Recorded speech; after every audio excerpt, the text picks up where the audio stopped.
जय भीम। मेरा नाम रविंद्र कुमार है और आज फिर बाबा साहब डॉक्टर अंबेडकर का एक बहुत ही महत्वपूर्ण भाषण मैं आपके साथ प्रस्तुत करने जा रहा हूं।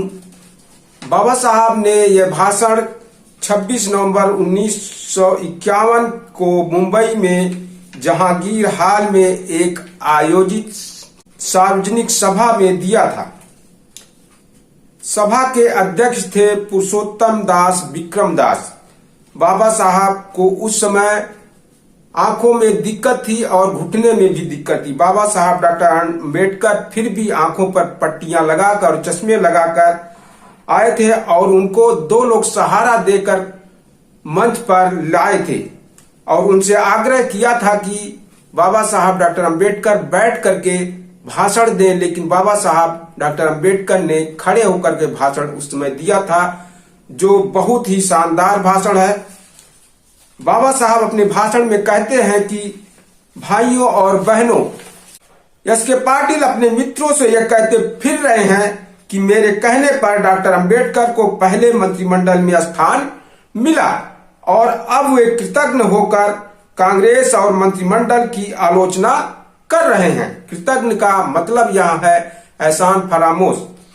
सभा की शुरुआत में एक श्रोता ने मुझसे यह सवाल पूछा था कि क्या यह जानकारी सच है।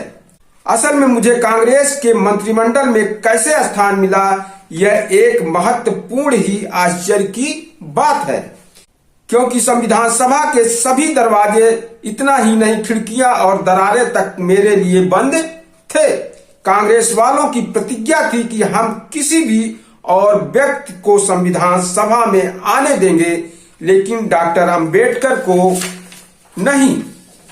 लेकिन मैं बंगाल से प्रचंड बहुमत से विजय पाकर संविधान सभा में शामिल हुआ। मेरी हालत शेर की मार में फंसे जानवर जैसी थी। मैं किसी से बात नहीं करता था, केवल एक बार मैंने भाषण दिया।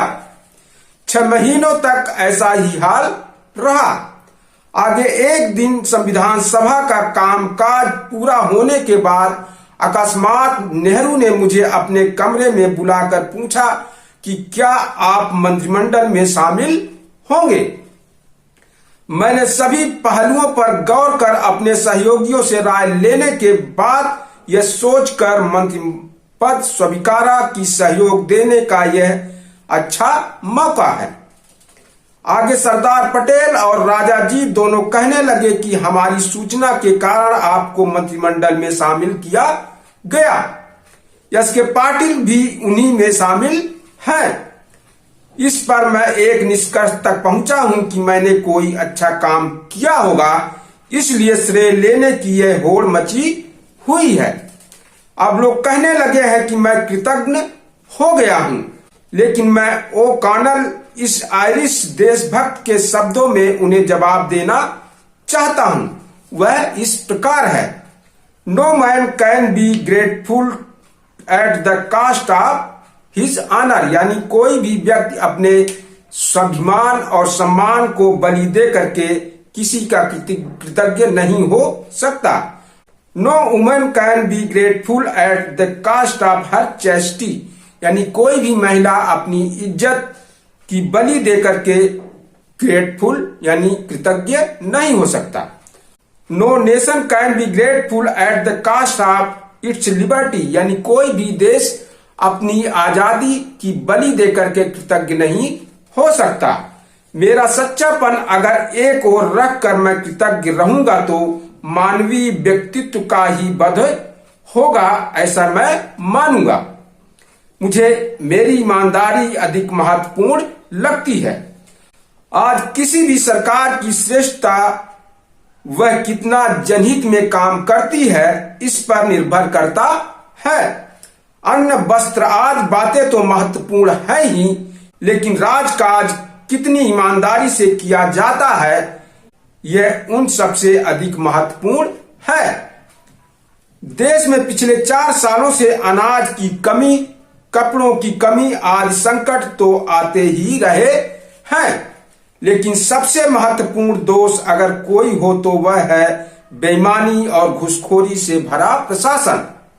राज्य का प्रशासन सही रखने के लिए तो बाहर से किसी मदद की जरूरत नहीं पड़ती, बस उसे सही रखने की इच्छा होनी चाहिए। राज्य प्रशासन को सही रखने में आज कांग्रेस के सामने अगर कोई अड़चन है तो वह यह है कि कांग्रेस को ही उसे सही करने की इच्छा नहीं है। उत्तर प्रदेश, बिहार, बंगाल आदि प्रांतों में जनता ने ही नहीं, कांग्रेस वालों ने ही कांग्रेसी मंत्रियों के खिलाफ कई आपत्तियां उठाई। दुर्भाग्य की बात यह है कि उनमें किसी भी प्रांत में उन भयानक आरोपों की न्यायालय द्वारा तो छोड़िए, पार्टी द्वारा भी पूछताछ नहीं की गई।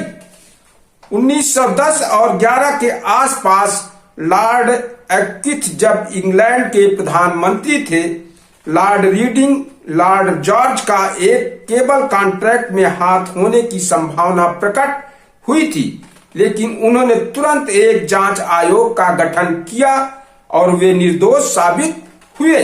इसके बावजूद एक्विथ ने उन दोनों से इस्तीफा दिलवाया क्योंकि उन्हें लगता है कि अपने सहयोगियों से बड़ा देश हित है।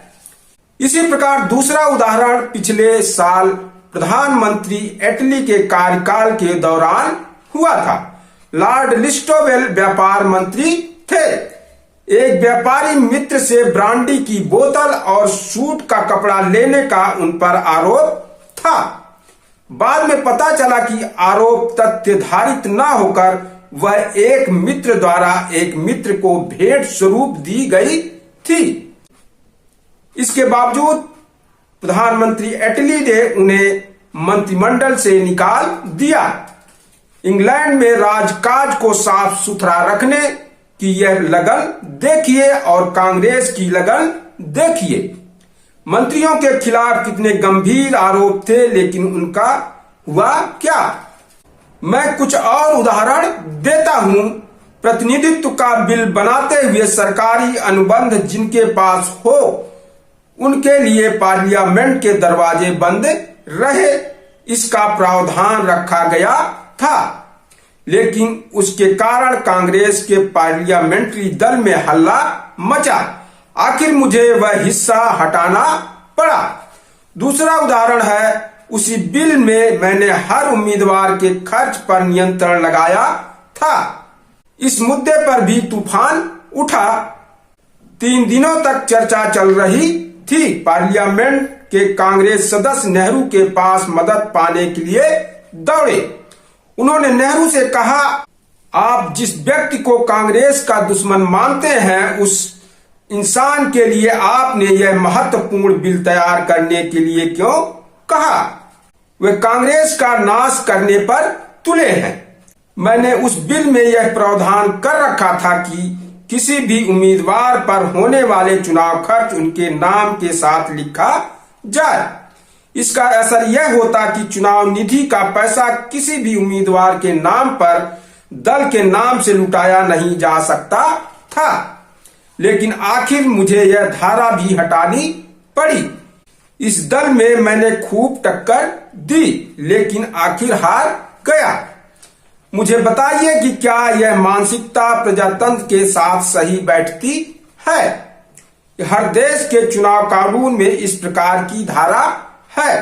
प्रजातंत्र के प्रति निष्ठावान कोई भी पार्टी इसे सहन नहीं कर सकती, क्योंकि कोई भी कानून चाहे कितना भी अच्छा क्यों न हो, प्रत्यक्ष व्यवहार में उस पर किस प्रकार अमल होता है उसका राजकाज में महत्व है। ये राज्य प्रशासन के दोष हैं। दिल्ली से इधर आते हुए मुझे पता चला कि इस हिस्से में कुछ जगहों पर स्थानीय कांग्रेस नेता न्यायाधीशों पर दबाव डालकर निर्णय को अपने अनुकूल बनाने का प्रयास करते हैं। हमारे संविधान में कहा गया है कि कानून की निगाह में सब एक समान हैं। इस प्रकार के हस्तक्षेप के कारण इस देश का क्या होगा कहा नहीं जा सकता। मुझे लगता है कांग्रेस को इस देश में विरोधी दलों को मसल देने की बातें करने की जगह उनके बढ़ने के लिए प्रोत्साहन देने की व्यवस्था करनी चाहिए। जिन देशों में पार्लियामेंट्री प्रजातंत्र है, क्या वहां कई पार्टियां नहीं है? तो फिर आपको यहां क्यों डर लगता है? इस प्रकार दबाव नीति का इस्तेमाल करने वाली कांग्रेस आग के साथ खेल रही है। यही बात पैसों वालों की है। धनिक किसी पार्टी के चुनाव फंड में रकम देकर उस पर अपना अधिकार थोप रहे हैं। वे इस बात को ध्यान में रखें कि अंतिमतः यह घातक सिद्ध होगा। इसी प्रकार सरकारी अधिकारी सत्ता पक्ष के सामने झुककर पेश आएंगे तो निष्पक्ष चुनाव नहीं होंगे। उन्हें अपना कर्तव्य निष्ठा के साथ और निष्पक्ष रहकर काम करना होगा। कोई सरकार बिना गलती के काम नहीं करती। हर किसी से गलतियां तो होती ही है, लेकिन उसे दिखाने के लिए जनता को मजबूत विरोधी पार्टी की आवश्यकता होती है। इंग्लैंड, कनाडा आदि देशों में प्रतिपक्ष को अधिकृत माना जाता है। उसके नेताओं को सरकार तनख्वाह देती है। शेड्यूल कास्ट फेडरेशन और सोशलिस्ट पार्टी के चुनाव सहयोग के बारे में लोगों को बुरा क्यों लगता है, इस बारे में मुझे आश्चर्य होता है। मैं अस्पृश्य जाति का हूं, उसी प्रकार मुझे राजनीति में भी अस्पृश्य रहना चाहिए। क्या ऐसी इन लोगों की इच्छा है? मैं कांग्रेस में नहीं गया, क्या इसलिए उन्हें बुरा लगता है? जिस कांग्रेस ने इस देश का राजकाज साफ सुथरा रखने की कोशिश तक नहीं की, उस कांग्रेस को फिर से जिताना चाहिए या नहीं, इस बारे में आप खुद फैसला कीजिए।